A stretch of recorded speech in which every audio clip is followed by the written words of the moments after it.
রাসূল কারো নেতা না।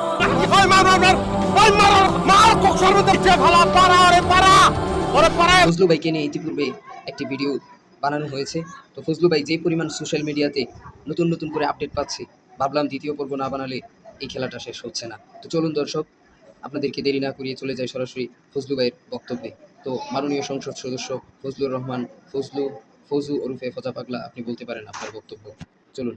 জামাত জোট যদি মেজরিটি পায় তাহলে আমি বিষ খাবো, এই কথাটা আমি বলেছিলাম, আমি বিষ খাবো। বিষ রেডি রাখেন, তারে বিষ খাওয়াইতে হইব, তার লেগে বিষ রেডি রাখতে হইব, বিষটা রেডি রাখেন।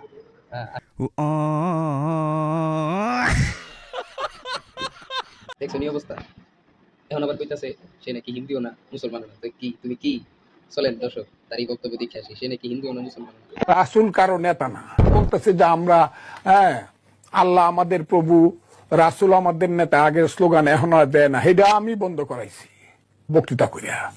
রাসূল কারো নেতা না। আজকে ব্রাহ্মণবাড়িয়ার জমিন থেকে কিশোরগঞ্জের ওই চূড়ান্ত বেয়াদব ফজলুর রহমানকে স্পষ্ট করে বললাম, তোর মতো বেয়াদব গত 100 বছরে বাংলাদেশে জন্মায় নাই।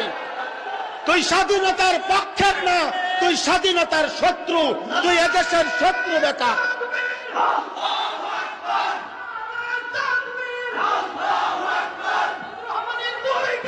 জুতা মারো তালে তালে।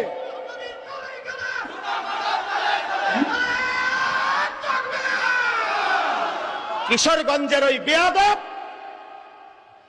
গত 60 বছরে তোর মতো বেয়াদবের মতো কথা বাংলাদেশে কোন নাস্তিক মুরতাদ, কোন স্বঘোষিত মুরতাদ। আরে বাবারে বাবা, কামটা করছে কি, সেই বক্তব্য দিয়া আল্লাহ আমার প্রভু, রাসূল আমাদের নেতা, এই স্লোগান বন্ধ করে দিছে। কত বড় নেতা, পুরাই একদম ডুপ্লিকেট বঙ্গবন্ধু। সে যে আওয়ামী লীগ করতো আগে, দর্শক আপনারা তো জানেন, বিএনপি লোকেরাও জানি, এই জন্যই তো সালাউদ্দিন ভাই সেদিন একবারে কররাভাবে ঢুকাই দিয়েছিল একটা বাস।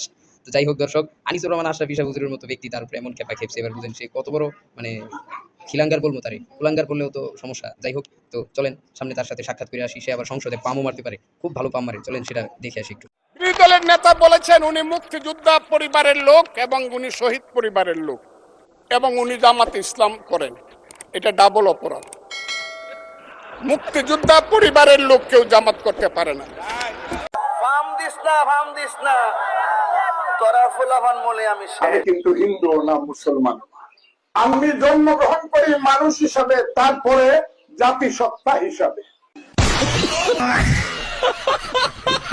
উনি কিন্তু একজন ভয়ঙ্কর মুক্তিযোদ্ধা, ঠিক আছে, একদম খুব ভয়ঙ্কর। ট্রেনিং নেওয়ার পরে আর রাইফেল হাতেই নেয়নি। ফজলুর রহমান ভাই, তবে তার কোনো চরিত্র আছে বলে আমি মনে করি না। মোবাইলে সে এই এমন ভাবে বিবৃতি দিয়ে সারা ওয়াল সে নাম করে ফেলতেছে কইয়া, কিন্তু সে বলতেছে সে নাকি সে কোম্পানি কমান্ডার ছিল, তার অধীনে 900 মুক্তিযুদ্ধে যুদ্ধ করছে, সে ব্যাংকারি ছিল, সে ছাত্র হয়ে গেছে, রক্ত দিছে। সম্পূর্ণ মিথ্যা, এই ধরনের মিথ্যাবাদীকে।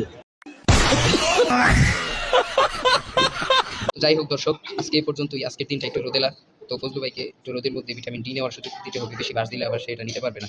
সো আজকের মতো এখানেই শেষ করছি। ভিডিওটি ভালো লাগলে চ্যানেলটি সাবস্ক্রাইব করুন, লাইক কমেন্ট শেয়ার করে।